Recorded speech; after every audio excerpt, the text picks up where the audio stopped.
So the next thing in the IP addressing part, we'll be discussing on the difference between the private and the public IP addresses. Now, whatever the IP addresses we can use, those addresses are actually divided into two categories. One is in the private IP address, and other one which are public IPs which can be used on the internet.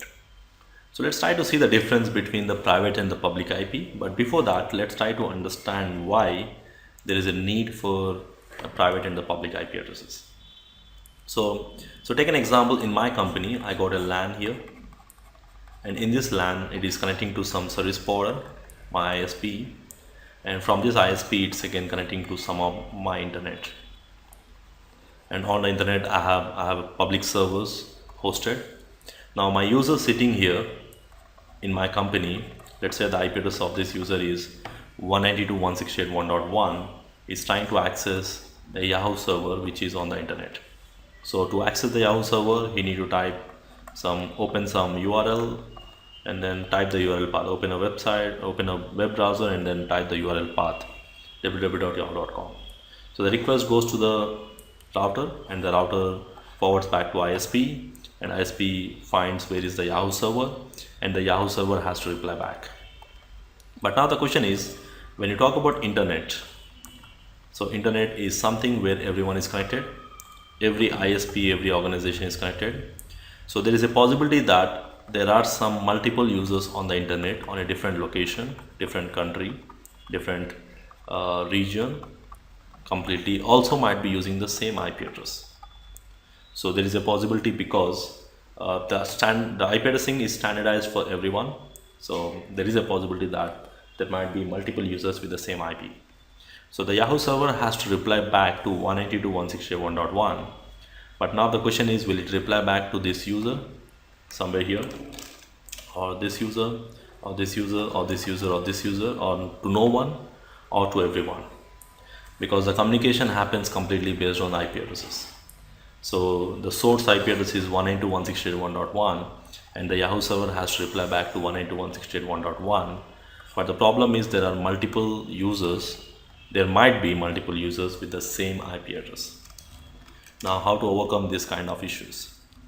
So to fix this kind of issues, then we have something called public IP address. So what they did, they have classified the addresses, and they said that if you want to go to internet, you need to use a registered public IP address. So which means if this user want to go to internet, he need to go with some public IP 5111, let's say example, and then when this user want to go to internet, he will go with some public IP, some 100.1.1.1, and this user will go with some other IP.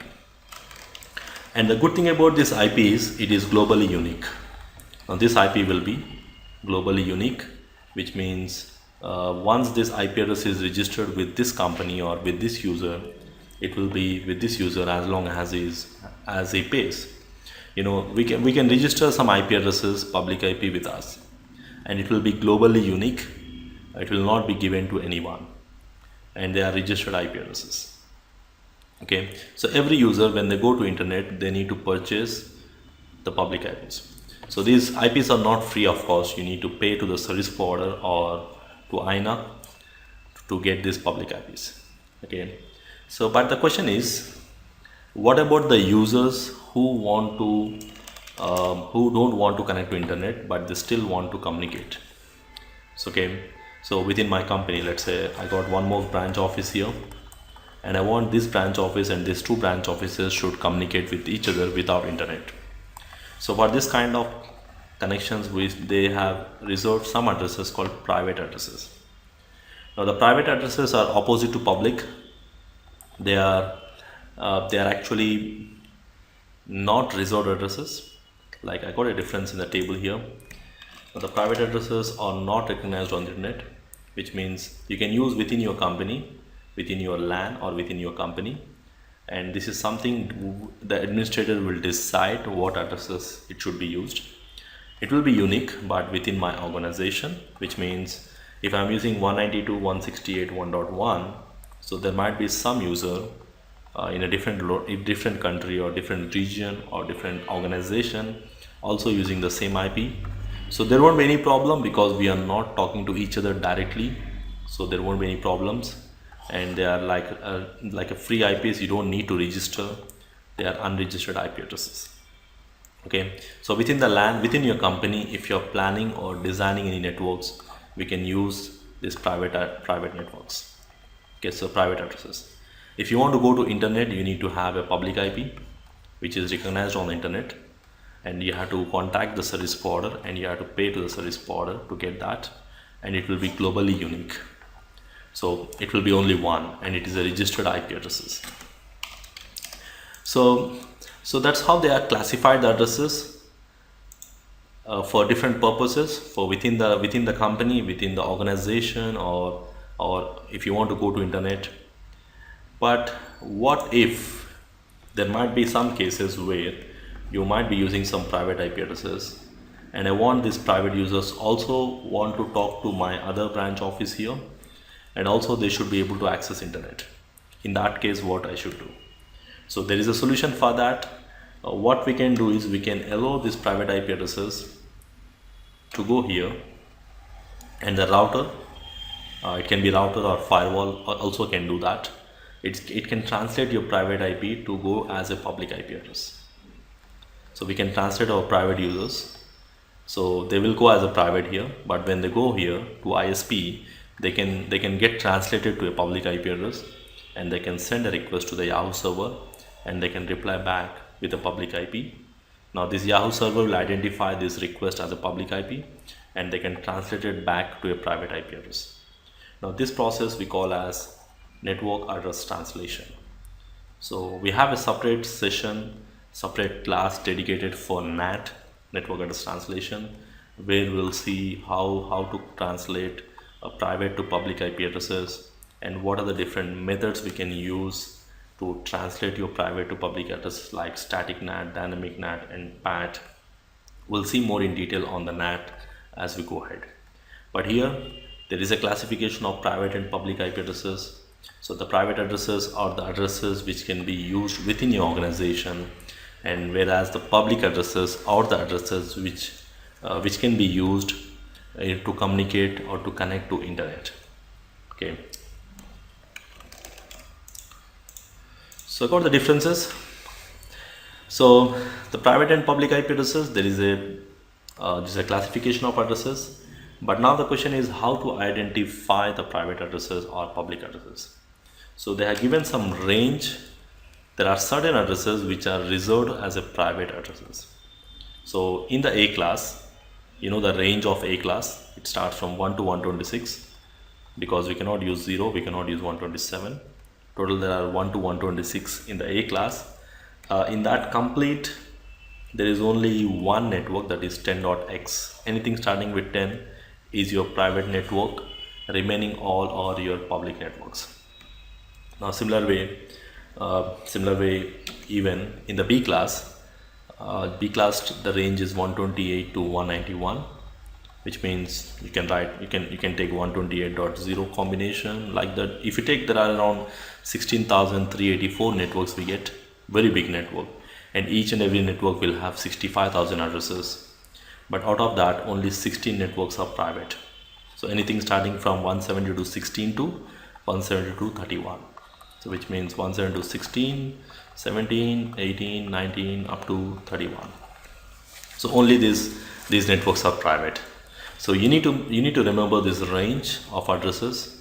When we design our networks, probably we prefer to use the private IP addresses within your organizations.